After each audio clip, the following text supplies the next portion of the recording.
and I almost died laughing because they literally walked out in like white hoods that are like super pointy, and I'm like, they really just put the KKK up in there. The KKK. The Klan is here.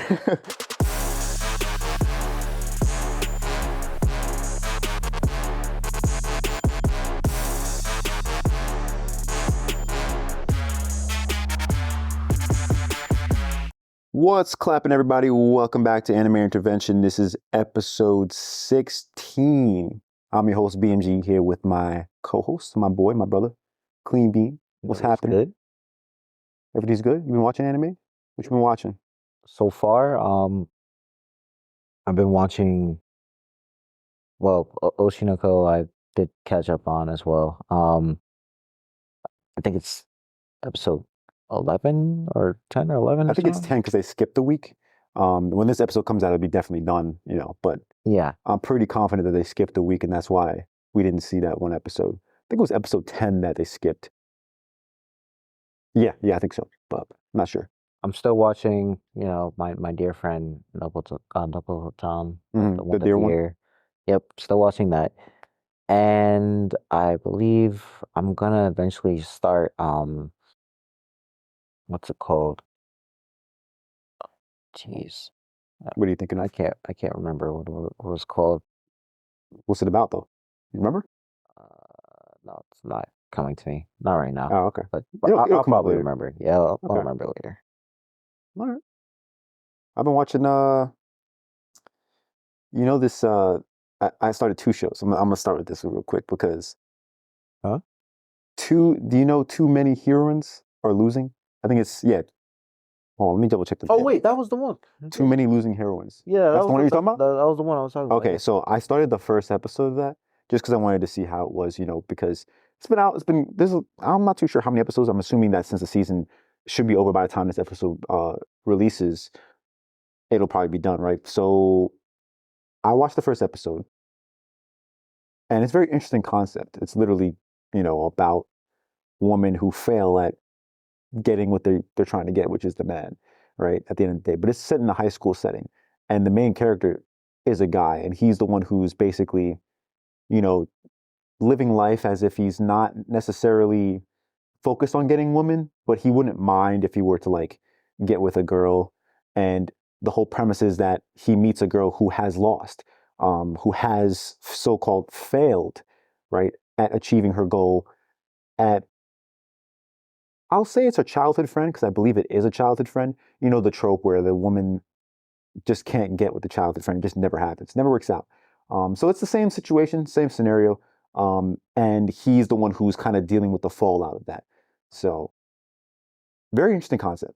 I'm curious to see where they go with it. Obviously it's done, so I'm gonna watch it and let you know what I think. But definitely interesting. Now the other one that I've been watching, I already had gripes the first episode.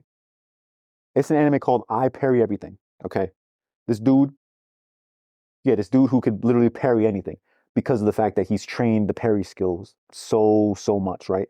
But here's my thing with this, right? He's living on his own because his mom passed away. It shows all that happening in the first episode, right?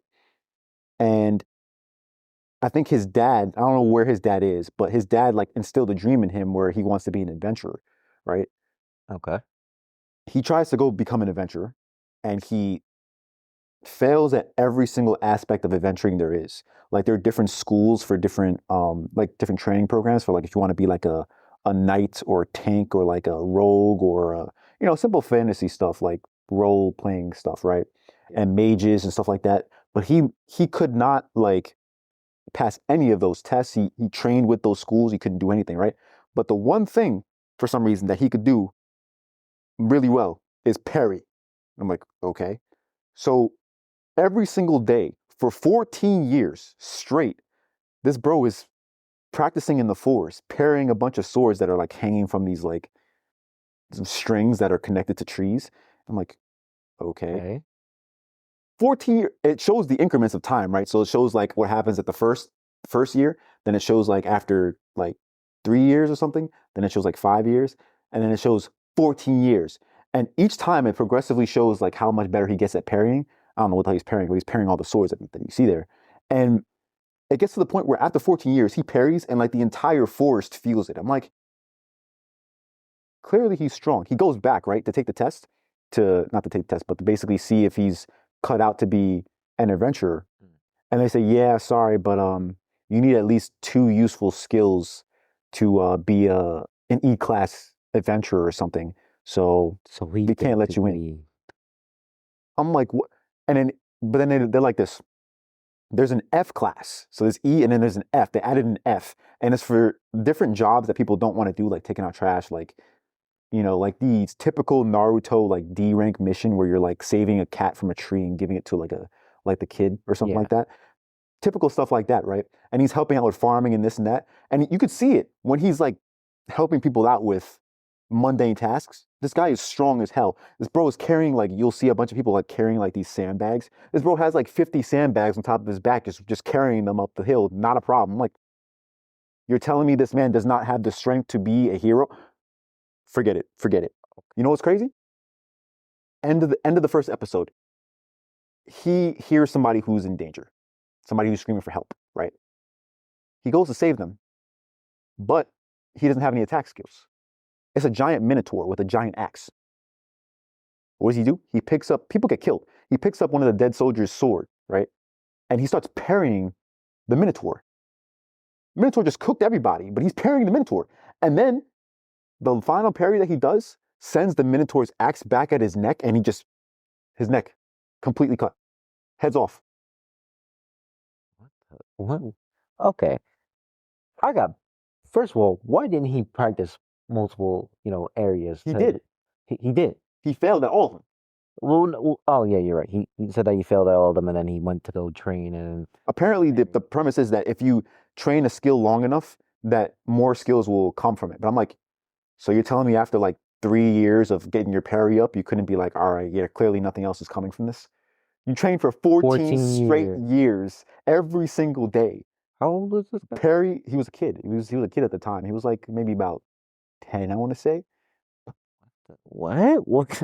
Okay. All right. It's crazy. Personally, for me, I was like, I understand, I get the premise, but it's like, let's be real now. Come on now. You know your parry level is clearly higher than it should be. And the world itself should be able to recognize that, considering the fact that you're able to do all these different things for these different people. It was confusing to me. Okay. So just confusing, not really. Okay. I mean, I'm gonna watch it and see where it goes, but obviously the rating on Mal sometimes it says all end all be all. But yeah, that's what I've been watching so far. I do need to go back to Nier, because I have to finish the first season so that way I can watch the second season that's done now. But I'll get to that. Yeah, you want to jump into today's topic? Yes. Today's topic. So today we're going to be looking at basically side characters that kind of steal the show from the main character and could possibly be a main character. Yeah, I think that's a good way to put it. Side characters who literally just outshine everybody else, and it seems like they're the MC. So, Yeah. I have a list here, and I know you have a list too. I put a list together, but I want to ask you a question before we do start. Uh, and this has to do with story, specifically story elements, right? Okay. Do you think that a story suffers when the side characters are more important, or not necessarily more important, but they have more depth than the MC? Hmm. The What's your opinion on that? main the main reason why I'm going to say no is because we've seen multiple examples of that already from all these other animes where they'll have like a very heavy influence and mainly like the side characters are being focused on. Now, we've seen a bunch of animes like, have that type of effect and still a fandom forms, still you have people that enjoy watching the anime and it gets a good rating on Mao and gets a good rating from us viewers because clearly it's doing fine. Now, just story wise, we're talking here. The main character is what is a main character? Like, what do we consider main character traits? I kind of look at it like, okay, the story revolves around your progress, the people that you meet, how you impact the story itself, and basically your growth with the relationship between people. That's how I look like. That's what I look like forward to when I'm trying to gauge how good an MC is. Because if you just sit on your ass and do nothing and you're like stagnant, I'm not really going to like that type of MC. It will be an MC, but that MC is not Yeah, necessarily the best case MC. not the best case MC. And most of the time, those type of MCs are paired with some side character that gets all the attraction and attention from the viewers. Because you don't want to like, lull someone to sleep with a main character that just, I don't know, is either monotone, just no ambition, no drive, no nothing. And that's not what a lot of people are looking for.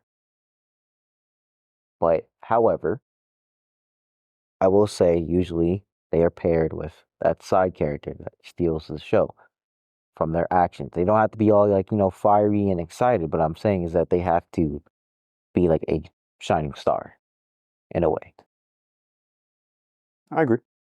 I agree with you 100%. Now, I think that the story element of it, just being somebody who understands, and I try to write stories, right? So I guess I understand where they're coming from in terms of creating an MC that may not be the best so-called person to relate to, but seeing them struggle and seeing them persevere, even though they're a piece of crap, um, kind of feeds the story and it gives more to work with. Um, but what I will say is I prefer anime that have the side characters have similar depth to the main character. You know what I mean? Anime um Blue Lock, for example, where the characters each character has their own story, each character has their own depth, but not there isn't too much outshining in terms of personality, yes, but not personality. I'm talking about how much is there. When you see a character, right? You see a character for its face value, but there's more to a character than its face value. There's the stuff that's deep within. There's the background. There is the past that you'll eventually get information on as you watch the anime, hopefully, right? And then there's how they interact with people in general. Those key points are what I think are important for making a character seem authentic and relatable, right? So, keeping that in mind, if a story has every single character that it's supposed to be focusing on, uh, like every character is like that, and there's not too much of or too little, then I feel like for that, that's like a perfectly balanced story for me in terms of characters and character development. Now, I don't know if you agree with that, but that's just me. That's how I see it. There will always be characters that will outshine, but Yes. I feel like they have to do it in a way that sort of gives more. I want to say it feeds the main character, if that makes sense. Like it doesn't have to be directly related to the main character's background or backstory, but if it feeds the main character's drive and the main character's Oh, okay. ambitions for the plot, then I feel like that's perfect. That's absolutely perfect. Yeah, like feel like there's some main characters that you'll notice that they're very shocked when they look at a character and the way that they carry themselves. Like they start, to build admiration and respect for one character, and then they go on their own journey about it. Exactly. Stuff like So that. Yeah. yeah, So I do like that. I mean, regardless, there will always be characters that shine more than the others, but yeah, no. That's how I feel about that. But yeah, we have our lists here, so you want to start going through them? yeah. Because we got to talk about the anime that literally bring up this conversation. Um, you want me to go first? Or you want to go first? I'll start. I don't Okay, mind go right starting. ahead. Right off the bat, excuse me, I have a good one. I believe is a good one is Assassination Classroom, Oh, that is a good one. That's a good one to bring up. because the main character is Nagisa. Believe it or not, I don't know who said it's not. It's It definitely Nagisa. is Nagisa. Like 100%, Blue everything hair. is flown through him. Like blue hair, MC almost all the time, and like his his relationship with all the students, and even his progress as a as a human, and with Koro-sensei is always being touched upon. Now, who steals the show? Koro-sensei, Koro-sensei, obviously. easily. Everything from like going, what is it, Mach 8 or sorry, Mach 6, whatever. I don't Mach know. 5, something like that. Something insane speed One of going the speed of around, sound. speed of sound, like basically announcing to the whole world, yeah, I'm extremely dangerous and I can blow up the planet anytime I want to. And you cannot do a damn thing about it. I'm gonna be honest with you. So instead, he's like, I'm going to teach these kids to kill me. And I'm going to put my, I guess, tentacle footprint on every single one of these kids, and they are going to admire me. And by the end of the show, you're going to cry when well, you're just gonna cry. Yeah. I'm a rock crying. But I'm just looking at different elements of the show. Like, even he has a personal bond or relationship with every single one of the students that he teaches, Mhm. and he even has those types of relationships with the teachers that he has as the assistants. Yeah. So, forgot what his name was. The one with the spiky dark black hair that was like teaching him martial arts. Yeah. I remember that guy. And I then forgot his name though. the blonde hair that was teaching him about the art of conversation. Like, all of them are like highly trained military and assassins, and like they have that experience. And you have one of the best assassins that's actually just being did a 360. Like, yeah, I'm gonna teach you how to kill me, but also I'm gonna teach you about life. I'm gonna teach you how to build your grades up, how to have self-esteem, confidence in yourself, and just to make you a better student overall. Because all you gotta remember, all of them started off as like the bottom tier class. Because remember, they had rankings, I remember that, yeah. and they were like, I don't know, getting discriminated by their own peers. So he definitely was a big driver for like bringing out that their potential.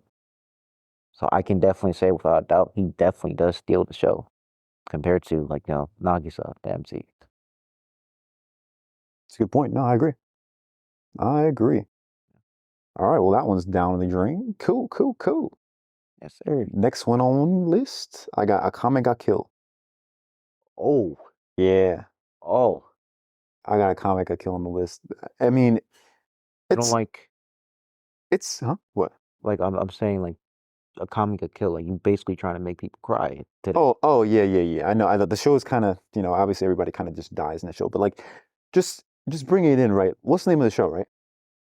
A comic a kill. Akame got killed. Yeah. Who's the MC? The MC is not Akame. Yeah. It is Tatsumi. Okay, he is the one who's the MC. He's the one who they focus on. Like literally, the first episode is him dealing with. I remember he's like uh this mansion. Like he gets taken in, right? Yeah. And then it ends up being like a ploy. Like they were just gonna use him for something or whatever. And then he ends up getting saved by Night Raid, and then he joins Night Raid.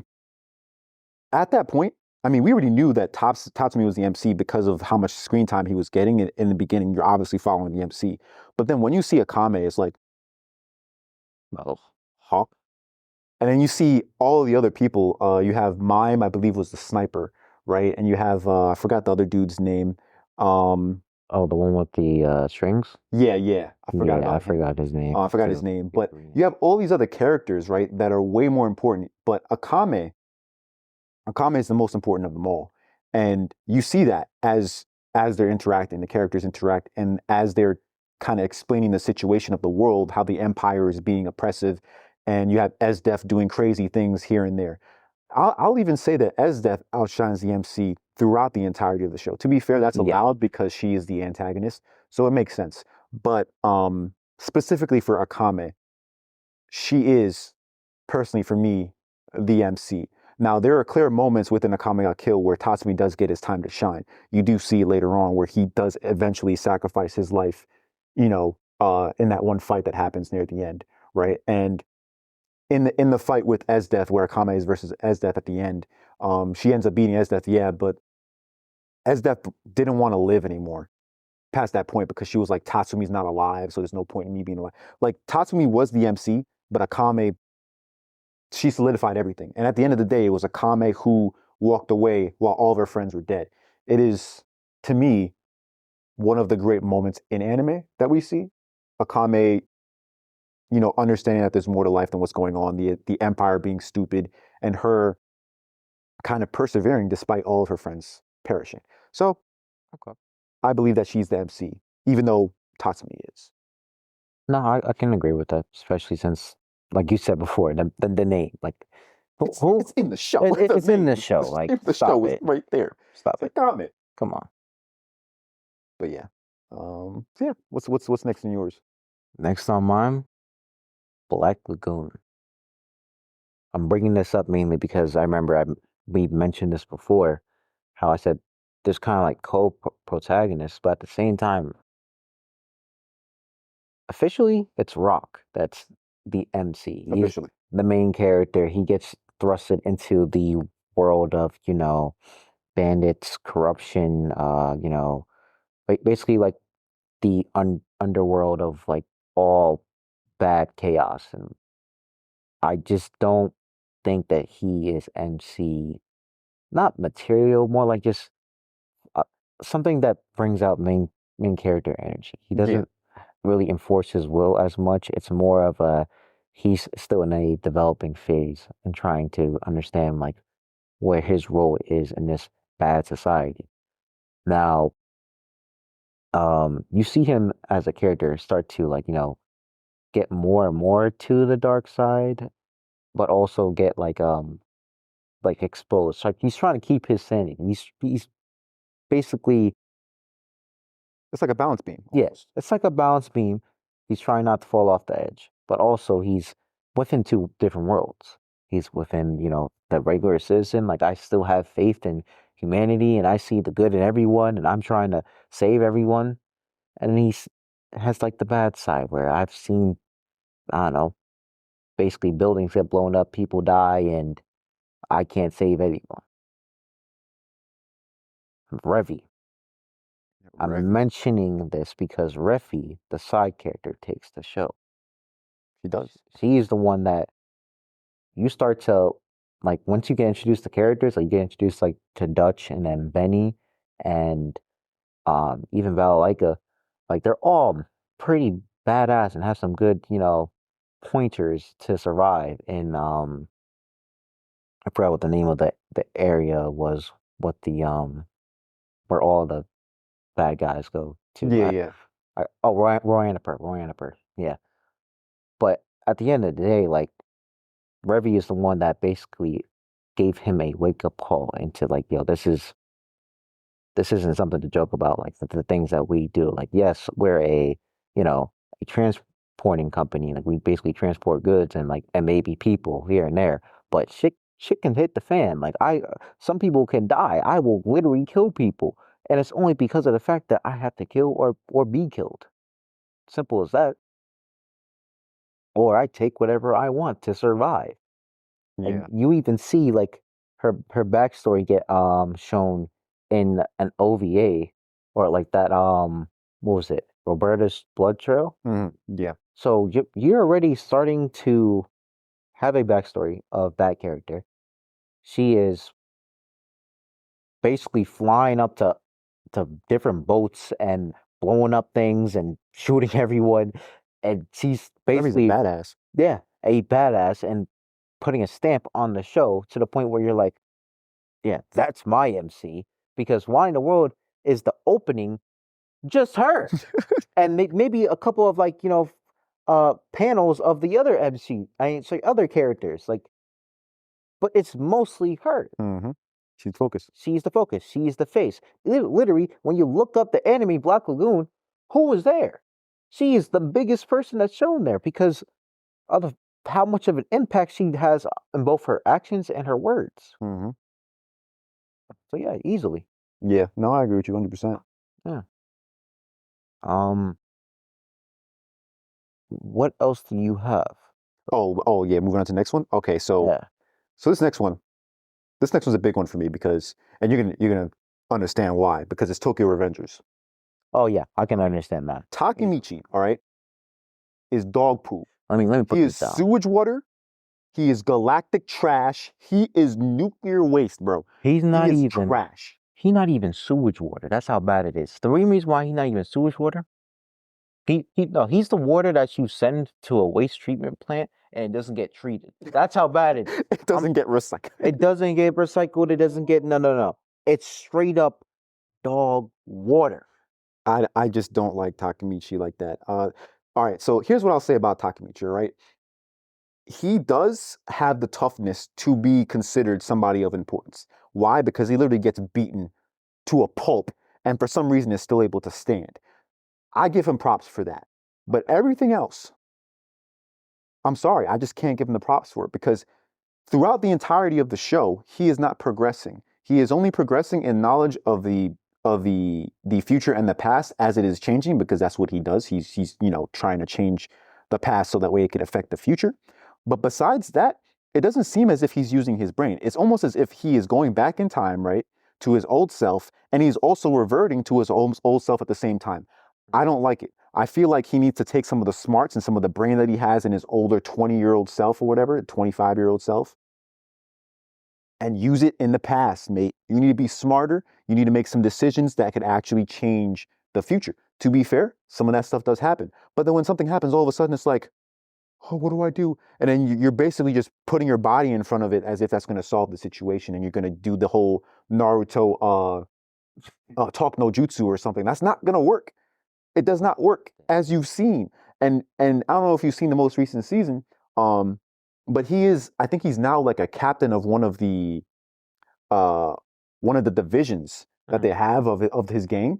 And everybody who's underneath him is stronger than him. And don't get me wrong, I'm not mad that he's weak. I'm just mad that I don't see any progression in terms of his strength, okay, as well as his smarts. You need to get stronger. So I want to see you actually putting in the work to get stronger. Yeah. Like, You I don't, can't complain and act yeah, like you can't, have your cake and eat it too. Like I'm sorry to bring up that cliche, but but like it's true. it's true. So personally, not a big fan of it. What I will say is like I'm a big fan of the side characters. Mikey is practically the MC of the show, and if it's not Mikey, it's Draken. But they're awesome.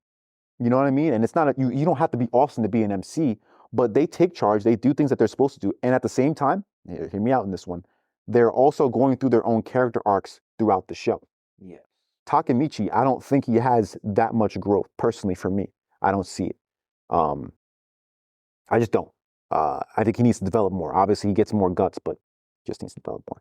But that's my personal opinion. Like, I don't know if you feel the same way, but No, I feel the same way. I 1000% despise him to like every fiber of my being because he is the epitome of just being pathetic. Pathetic. I'm sorry. the only thing that carries that show right now is Draken and Mikey destroying people's like lives, and not even just those two. The other, I guess you can call them delinquents or hoodlums that are within their gang, that are within the Tokyo Manjo gang or something like that. Something like that. Yeah, all of them. They're all badass. And Takemichi does have his badass moments, but it's usually just him standing up for what is right, which is great and all, but we need more. So, all right, what's next for you? Next.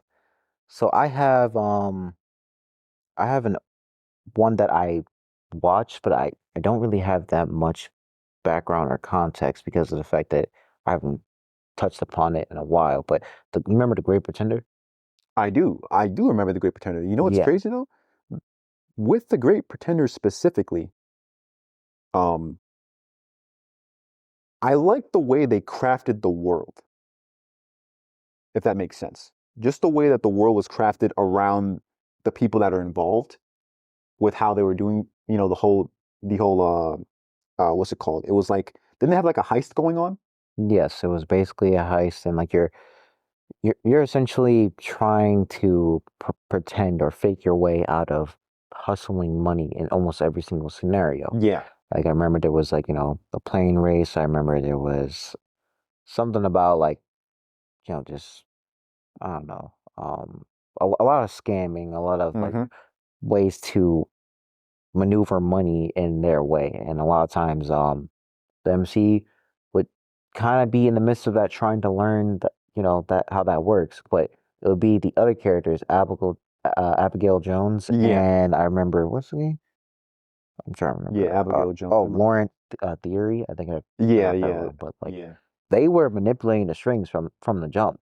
Like I really liked the way that they were being portrayed, as if not as if like they had everything all figured out, but they knew how to improvise. They knew how to allow themselves to go with the flow and control the uncontrollable events. That Hmm. makes sense.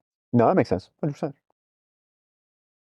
But yeah, I think that, and I can't even remember too much about The Great Pretender, which is kind of sad because I think personally for me that show was a surprise. yeah, Like one of those like rare gems where it's like, oh, I wasn't expecting it to be this good kind of thing.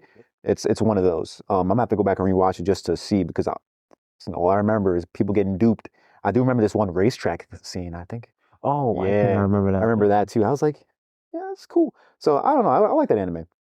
But yeah, no, I agree with you. I think that the MC is outshined by those other ones. Okay, nice. Um, What you n- got? Next on my list, and I think you'll probably agree with me for this one. And this is a double, kind of like a double. So I have One Punch Man and Mob Psycho on here. Now, Okay, I see what you're saying here. I I know that Saitama and Mob or Shigeo, they are the MCs, and obviously it does focus on them. I'll speak more about Saitama first because I feel like Mob does get a lot of focus, while in Saitama doesn't get as much focus, even though he does. It's just not as much as Mob, right? But speaking of it specifically because the fact that they're MacGuffin characters, they're characters that basically just destroy everything. Like, Yeah, what are you doing? They like destroy everything. From that standpoint, I think it's okay to assume that you're going to spend a lot more time developing and or um, using character elements within the side characters to help enhance the main character. This is one of those kind of comments I mentioned yeah, about before, right? Where Saitama he gets his time to shine because everybody else doesn't shine because they try to shine and they fail. So when he does what they try to do, it's he encouraging. shines. He shines even brighter because they failed. Yes, So in a way. Yeah, and it's good because it's a good way to I guess build a character's momentum because like for example, you take three guys, right? And pause. huh? You take three guys, right? And let's say that they're all gonna fight this like uh let's just say that three guys are gonna fight another three guys, right? Okay, Let's just say that. Those three guys beat the three guys that they're fighting, right? They win. They're victorious, right? Then those same three guys beat another three guys, but those are MMA fighters, right? After they beat those MMA fighters, they go to fight the best fighters in the world, which is not MMA. There's something else like boxing or whatever. They beat them, right? Then they beat an army of thugs, right? And then Saitama comes and beats everybody, including those three guys. So what happens is you're seeing the strength of every single level of men, right? Strong, super strong, mega strong, absurdly strong, right? okay.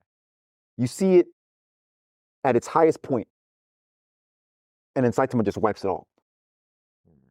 So you're saying he almost like resets the bracket, like basically giving everyone motivation to step up their game and to basically become stronger. In a Essentially. way, yes, but he also uses that entire bracket to show that he is the best, Okay, gotcha. which is how the story works. Yeah, it People, is. all the heroes fail at fighting this one thing, this big gigantic monster, and then he just comes by and flicks it.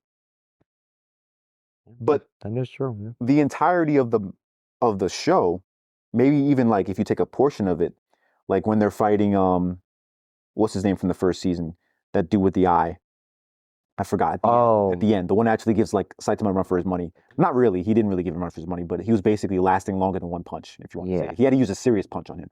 But like everybody else was suffering from other monsters and from him. They were failing. They were fighting and they were failing. right? And then Saitama comes over and he's like, All right, let me go handle it. and they spend a lot of time milking it too. They'll have somebody actually be on the ground, like actually getting kicked and curb stomped, and like Genos gets clapped.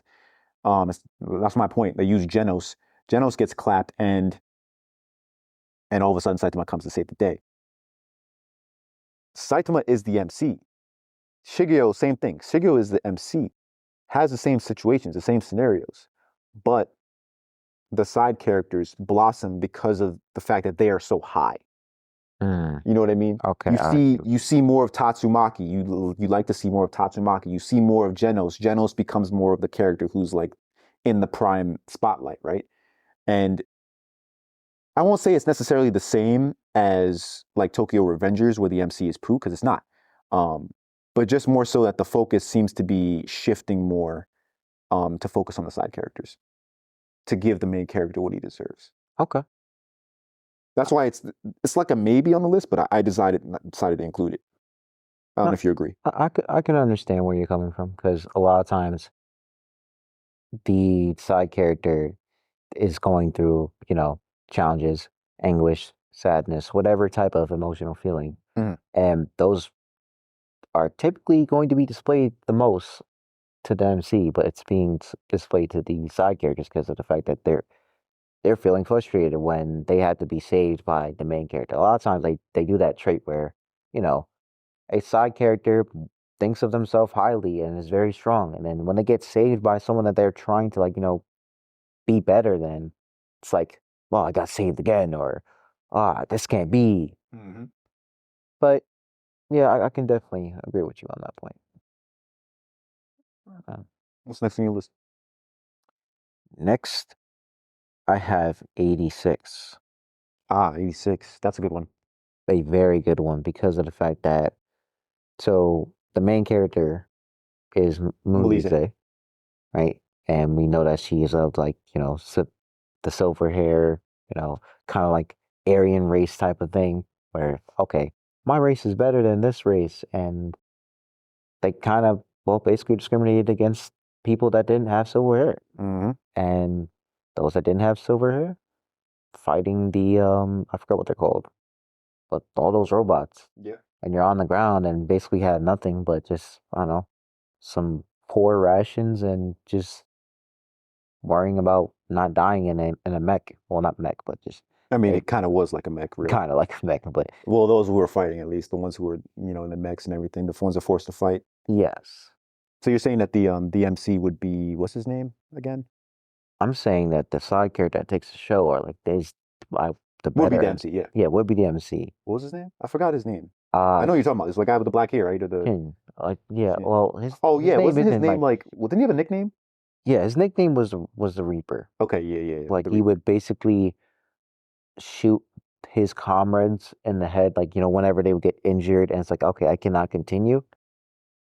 He would take their lives. I think I He would remember finish why it though, off. right? Wasn't it because like their lives would be consumed and taken into the entity that was Yeah, attacking them, and they would be used against them in some way, shape, or form? yes. Their voices would be used against them, and you would hear basically the dead, Mm. and that can't be acceptable. That's going to mess with people's heads and cause hesitation, cause you know, death in the squad. Yeah.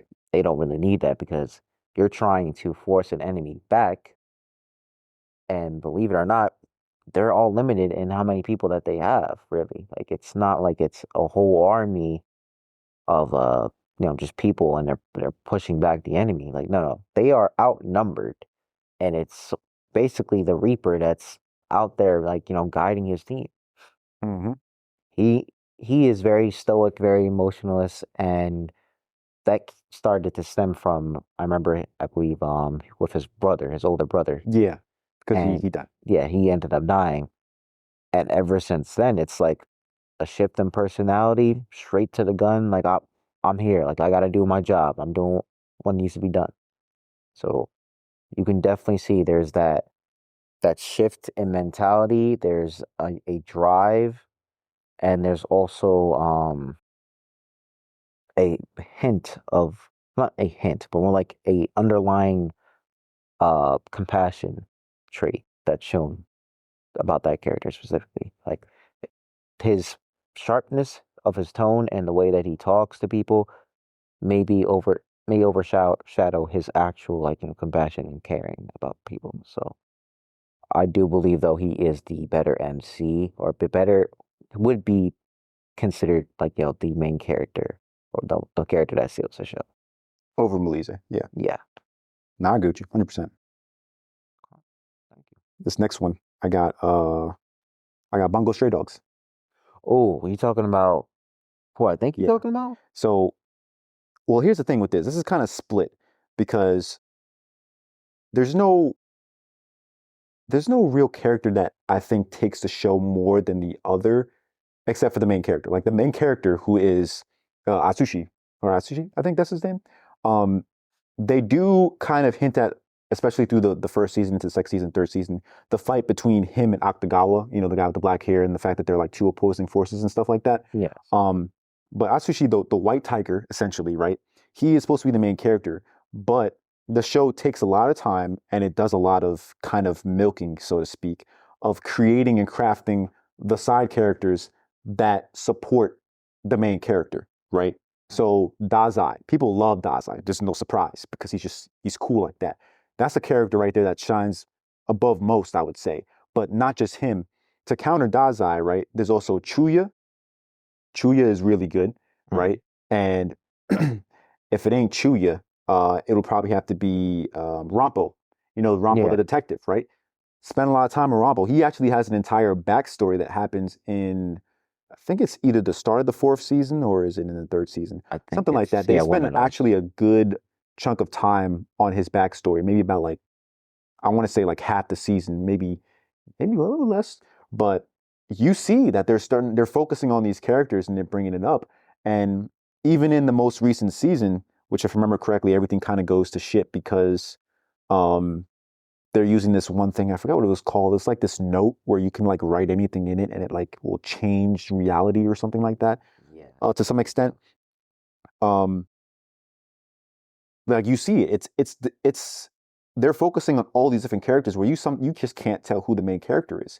And I believe that's it, it's the same situation. It's like these side characters are so great that is Atsushi really the main character? You know what I mean? Is the main focus on him? Is it his story that we're trying to tell? Is it someone else's story you're trying to tell? Yeah. Usually a lot of times, even with narration, whenever a story has a narrator or description of what the area is, they'll usually go into a broad description of the world, and then they'll just dive into one character, like, oh well, this character from I don't know, this village or this spot is looking to pave his or her way to victory or this or that.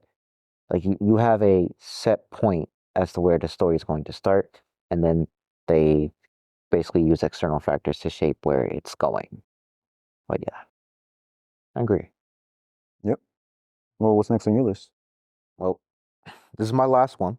Okay. But Andy from Undead Unluck? Unluck.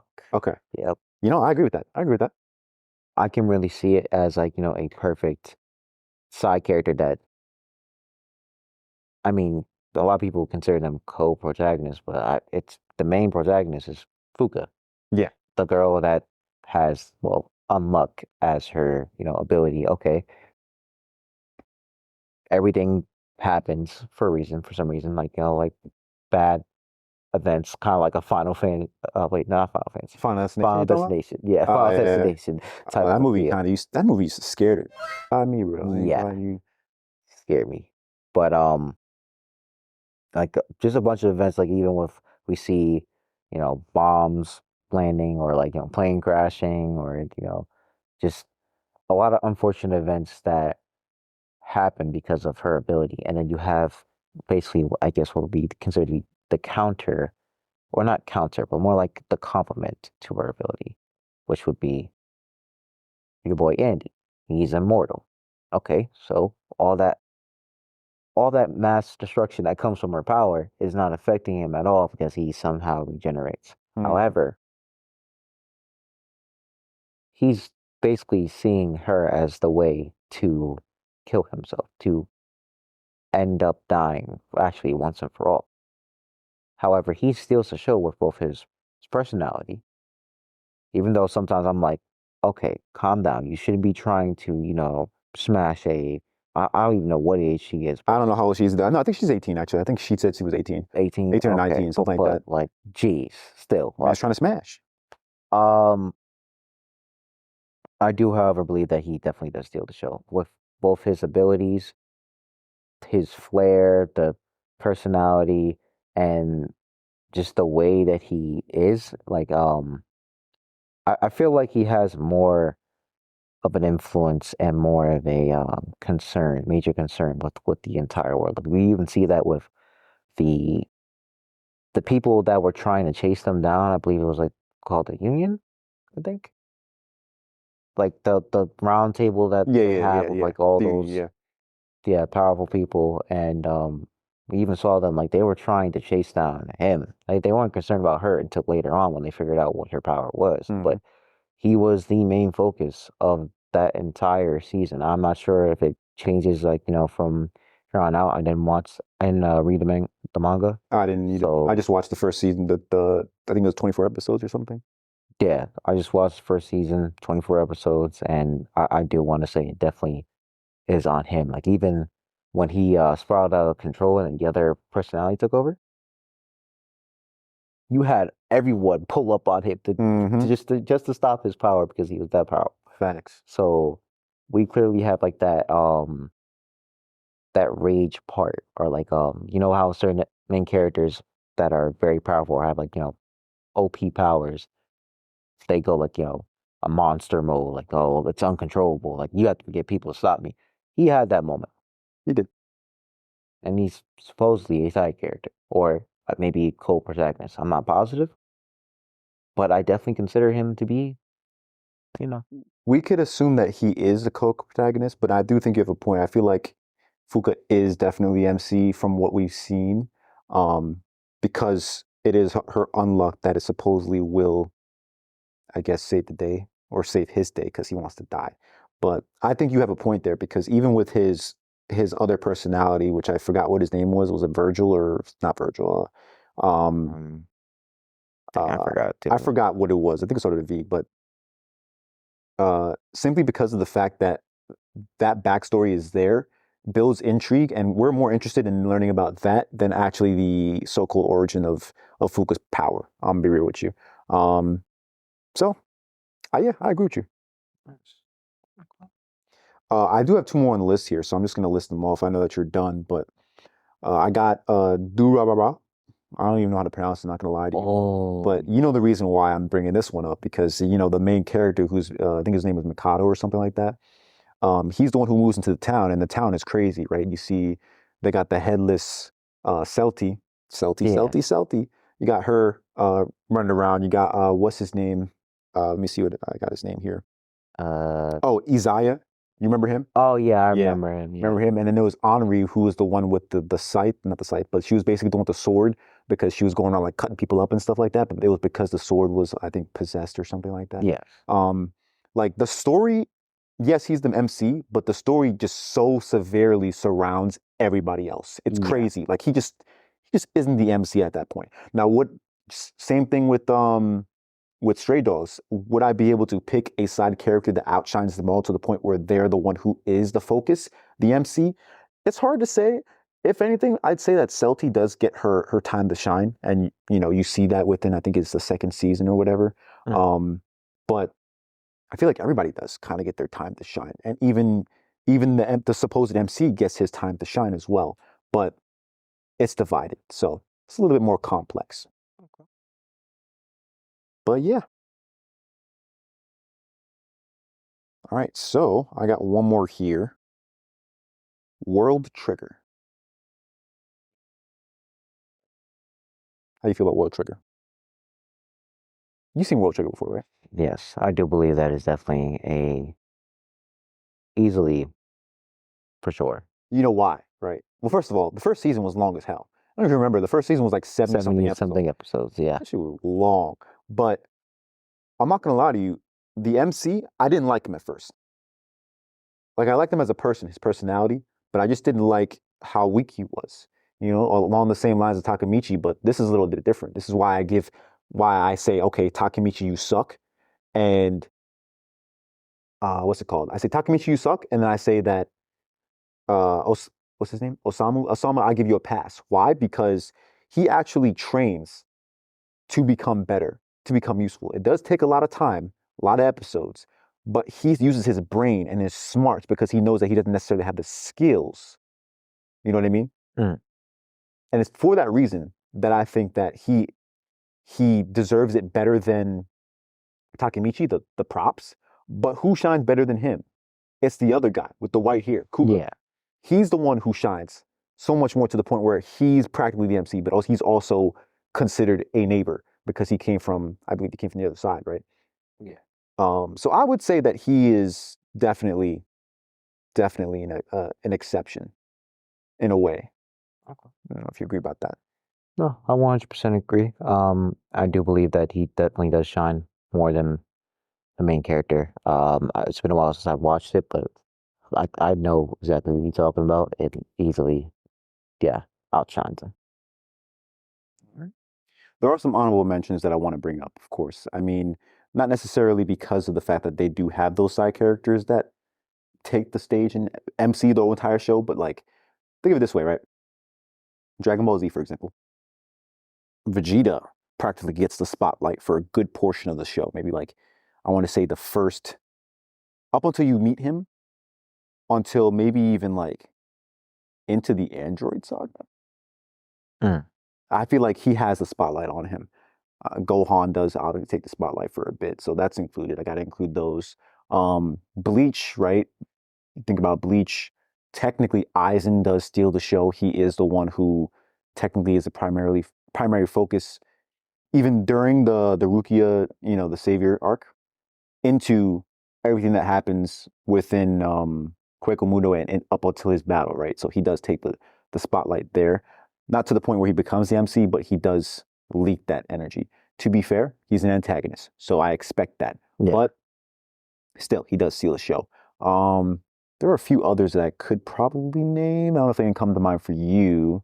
For me, probably like 02 from Darling and Frank. Oh, from Darling and Frank. That's a good one. Yeah. Yeah, that's a pretty decent one. Like she is essentially, I don't know, different and, horns on your head. Like he was basically spotlight. There you go. This one is very controversial, but L Oh, L from Death Note. from Death Note. That's a good one too. Because I mean, there's a lot of people that say, they, when he died, they stopped watching the show. So, Yeah. to be fair, he's kind of like the Robin to Light's Batman, even though they're not on the same side. They were just, oh, you know what I'll say? Batman and Joker. That's what I'll say. Does that I seem like a guess good comparison I in a guess way? you can make it, yeah. Because I mean, I mean, Light is literally Joker, and then L is Batman. yeah, exactly. That's what I would think. Yeah. And L does take the stage when you first meet him. He does kind of like hog that limelight, and he runs with it. Everything he does at that point, you're like, oh, what's he gonna do next? It just draws in the eyes. It draws in the people. So, trying to think if there's any others. Maybe even in Naruto, right? Sasuke's okay. It's fair to say that they're kind of like co-protagonists in a way, but not really. Like Naruto, there's no Naruto without Sasuke because literally the entirety of Naruto is just Sasuke. You're trying to get Sasuke. Even in the Shippuden, right? Sasuke comes up and then you're chasing Sasuke for like half a Shippuden basically. Yeah. And then he pulls up and then he finally joins the fight. There's a lot of stuff that happens with Sasuke where it almost seems as if it's Naruto and Sasuke's show. It's both of their shows. So it's hard to really say with that. Maybe I could give an argument for Kakashi because Kakashi does get a lot of the limelight in the beginning, yes, as well, but also in Shippuden too, because they do focus on him. He does end up becoming the sixth Hokage, right? Sixth? Yeah, the six Hokage. Yes.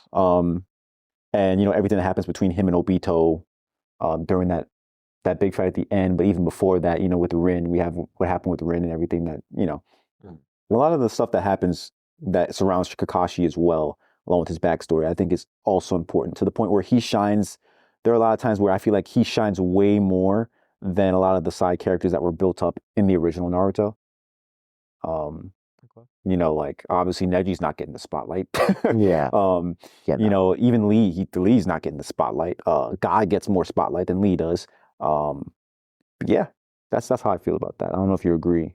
No, I agree. Like, definitely has like a story of like two different parallels. Like, you're going from I guess, the darker, not most traversed path of Sasuke. Like, you're going like, an obtuse route to go and gather power and be able to obtain what you want and seek revenge, only for it to, not really be the end goal and what you wanted or what you thought would be um bring you satisfaction.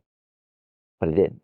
So I do feel like you could say, Sasuke not steals the show, but more of like definitely is on par with that sort of MC nature. Yeah, I agree. He has the elements of an MC.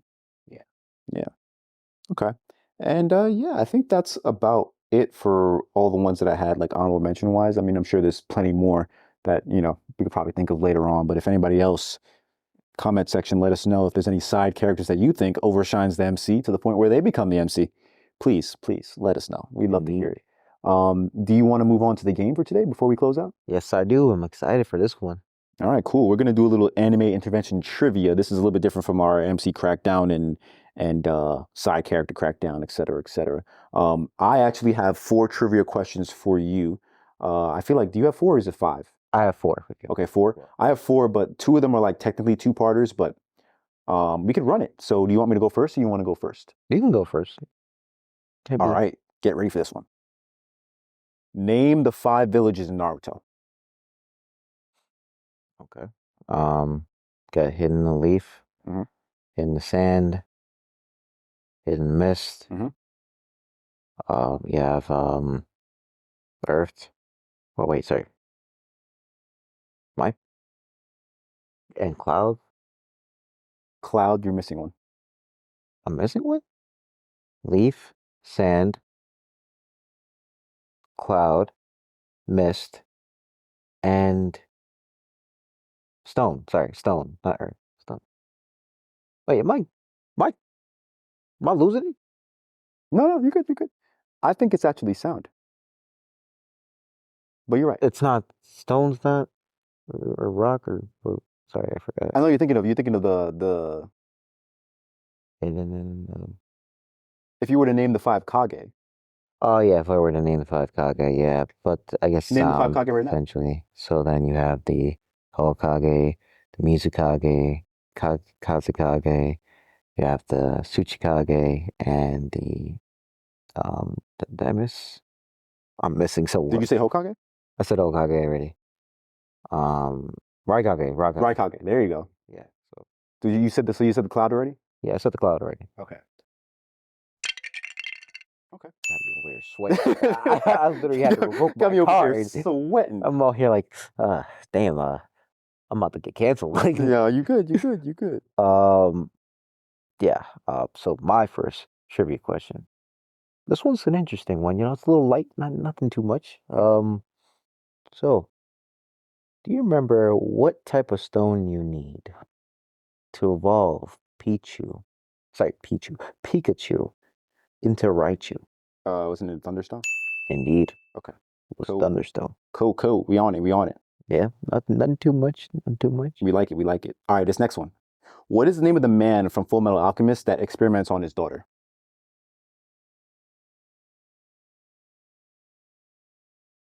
Shao Tucker. And what is the name of his daughter? Stop. Just stop.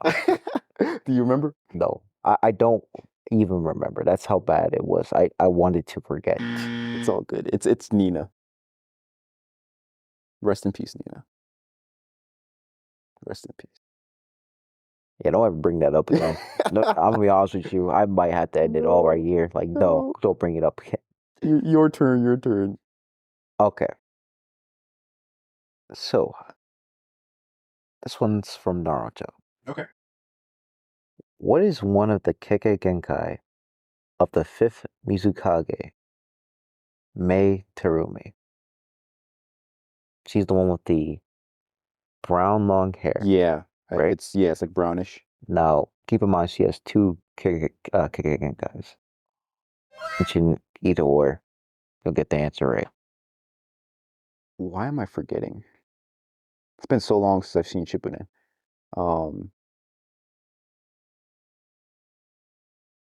Nah, I just I don't remember. Mm,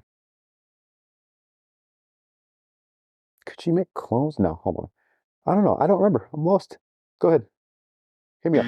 Lava release or boil Oh, release? oh, She used to like lava. spit that lava out. Oh, and that was a Kekkei Genkai. I remember Yep. now.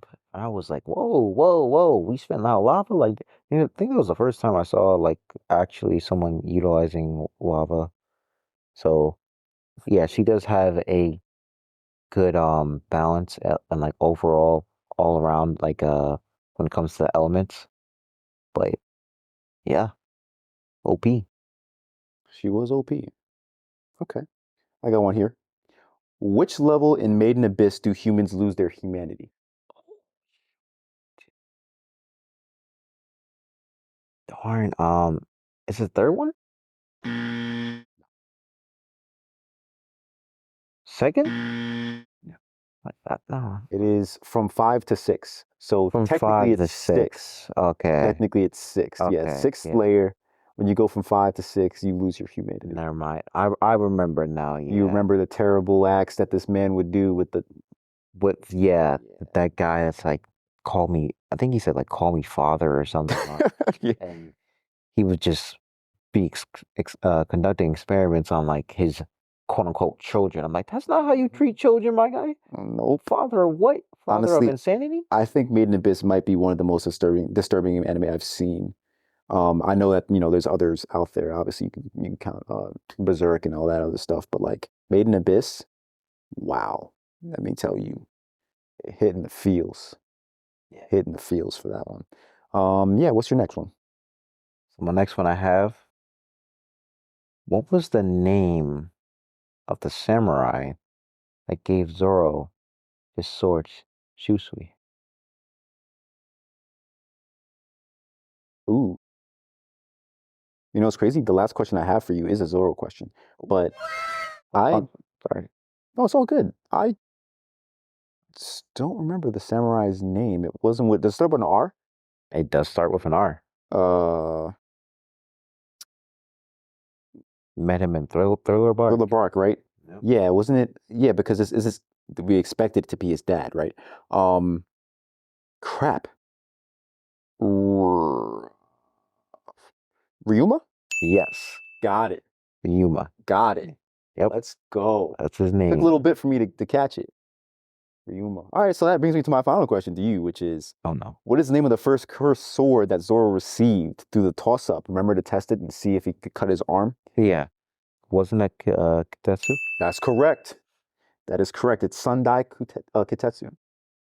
Yep, I remember that where he was with Tashigi, and then she was like, basically very well versed in swords, and she basically thought he was crazy. I mean, Yep. I would I mean, too. I don't blame her.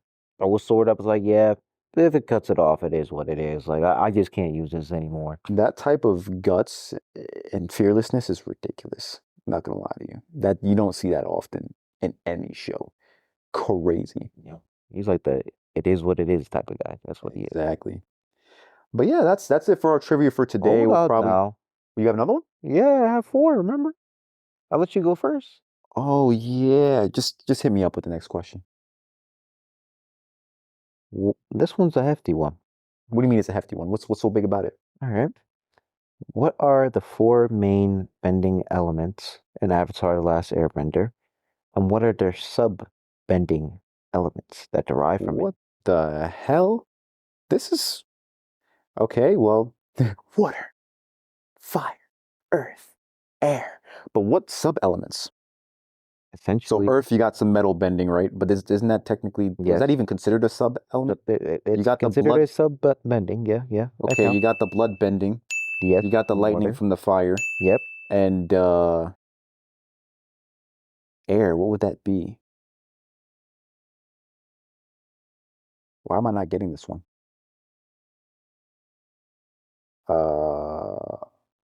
Yeah, this one's not coming to me. I don't know what it is. I'm just blanking. So I got 3 of them. I'm missing the 4th. Yeah, I'm not gonna lie. I had to like look this one up too because I also didn't know. I got up to like basically your point, and I had to look it up. Sound. Supposedly sound. I have no idea why. I think I something did happen where I'm not too sure if it happened. Was it in Korra? Yeah, it was I don't know. sound and basically interacting with like spirits and like the spirit realm. But that's Oh what I well, but was. to be fair, like I don't even know if that's like, yeah, I guess, yeah, because they were monks, so that makes sense. But like, sound. But like that's what I was saying. I was like, does that even translate? We're gonna Or need those Avatar lore experts to get in our comment section and actually start spitting game. yeah, because Because I don't even know if that's facts. But like I searched it up and it's no, like, it yeah, sounds yeah, believable that's what because it is. it's literally, I guess, messing around with the air that's around the eardrums. Possibly, yeah. I guess maybe.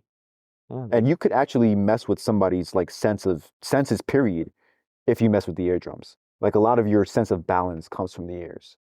Mm. So yeah. Oh yeah, that's pretty cool. You got me with that one, with the last one. Okay. All right. I'll take it. It's Yeah. good, it's good, it's good. Okay, now we have officially finished. The episode's complete. Oh, did I?